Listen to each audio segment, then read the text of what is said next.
harinya, jutaan kendaraan mengisi bahan bakar mereka di SPBU seperti ini, mempercayakan mesin mereka pada janji mutu Pertamax.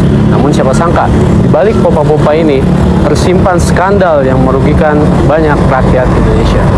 Kasus korupsi Pertamax menjadi salah satu kejahatan aset negara terbesar dalam sektor energi.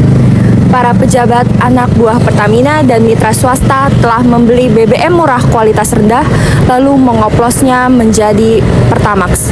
Rakyat membeli RON 92 lalu yang terisi ke tangki hanyalah oplosan RON 90. Kerugian negara mencapai 193 triliun dalam 5 tahun. Tidak hanya itu, masyarakat juga dirugikan hingga belasan triliun akibat kerusakan kendaraan mereka. SPBU menjadi saksi bisu bagaimana kepercayaan publik dihancurkan dari dalam. Ini bukan soal bensin yang dicampur, ini adalah pengkhianatan terhadap aset negara. Pertamina bukanlah perusahaan biasa. Ia mengelola aset kekayaan strategis bangsa milik rakyat Indonesia. Tapi ketika pengawasan rendah, manajemen aset longgar, yang terjadi hanyalah kerugian dan ketidakadilan. Bayangkan, dengan uang 193 triliun, negara bisa membangun ribuan sekolah, membangun rumah sakit, bahkan mendanai transisi energi hijau. Namun, karena korupsi, semua itu hilang ditelan oleh ratusan segelintir elit. Pertamina telah menyusun sistem tata kelola berbasis good corporate governance. Tetapi sistem yang bagus tanpa pengawasan yang nyata hanyalah formalitas di atas kertas.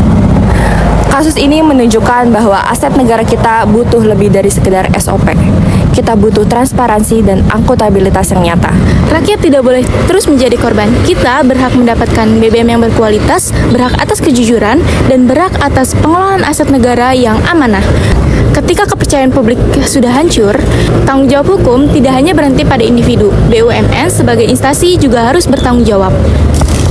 Dari kasus korupsi terhadap Pertamax ini adalah cermin bahwa pengelolaan aset bukan hanya tentang ekonomi saja, tapi tentang keadilan sosial. Kita harus jaga apa yang menjadi milik kita bersama.